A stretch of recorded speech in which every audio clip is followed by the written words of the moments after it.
Hey, how you guys doing today? It's your boy Mike Fallon right now. I'm with the one and only legendary veteran actor, David Mcknight. How you doing today, sir? Excellent, my brother. Good to be here. Good to see you. For sure. All now, right. David, I was going to ask you, now what's your your quick view on how you feel, how impactful the Five Heartbeats have been since its conception? Oh man, it's like thunder in my heart, you know.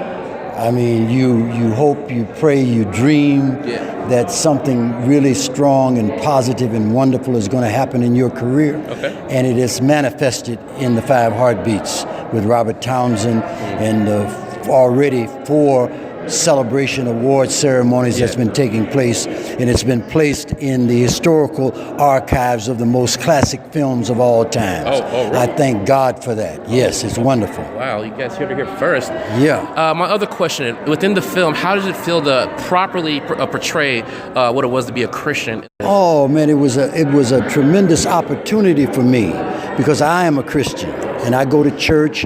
So what I did was, when Robert gave me that opportunity to play Pastor Stone, a minister in that film, what I went to several churches, my church, and I went to West Angeles Church of God in Christ, and I began to study ministers, you know, because I wanted to incorporate their style and their spirit into my character.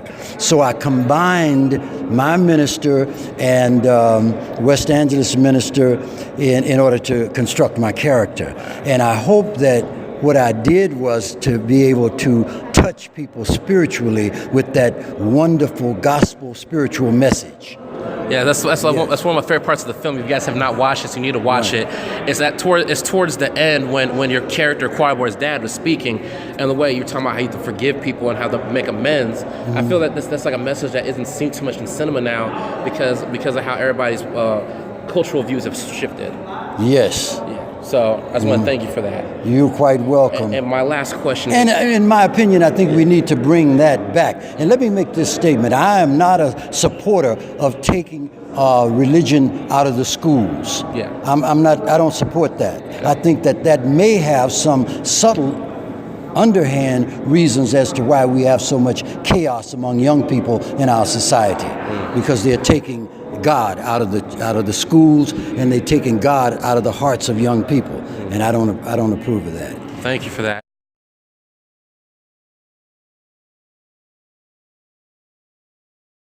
And my last question for you is, as someone who loves the cinema of horror, how did it feel to actually play one of the first ever scary horror film characters in blaxploitation history? Wow, another wonderful opportunity. Okay, as an artist, you know, you look for abstract things to do as an actor and as an artist. You know, like you're a writer, and you write beautifully, by the way, and you construct some really interesting dynamic characters in your writing. Yeah. So we as actors, we look at that and we get touched. Yeah. We get touched by the artistry of what you've created, and we want to bring that artistry to life. So in JD's Revenge, and playing that ghost in the mirror and stuff like that. So myself as an actor, I'm wondering, well, how can I bring this alive? This is the joy of what we do as an actor. Yeah. Okay. So I go to thinking, I go to studying, I go into my creativity and imagination and come up with enough artistry to make that character work. Yes, because from my understanding, when it comes to cinema as well, that was like one of the first times in cinema history that they showed a type of possession or exorcism, but with the actually black lead cast. I think you might be right. I'm not quite sure, but I think you very well might be right. That might be the first time in history. I mean, because the character just went from being a gangster from the 40s to possessing people in the 70s, and it was just the way that you guys did it with the technology back then. It was just extraordinary. And so, how did you get in the mindset of playing JD? Oh man, basically studying the script. Okay. You know, it all comes from the script. You're a writer, you know that. We look at the script. The script ignites us, and so it titillates our imagination, and we go to thinking about, oh, how am I going to work this character? How am I going to make this scene work, and things like that.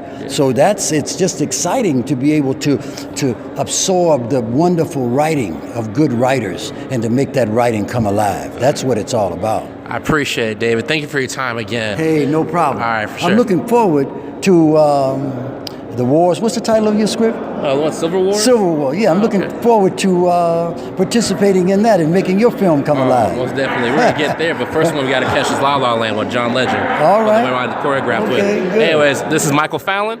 David Mcknight. And you're watching Citizen Cinema.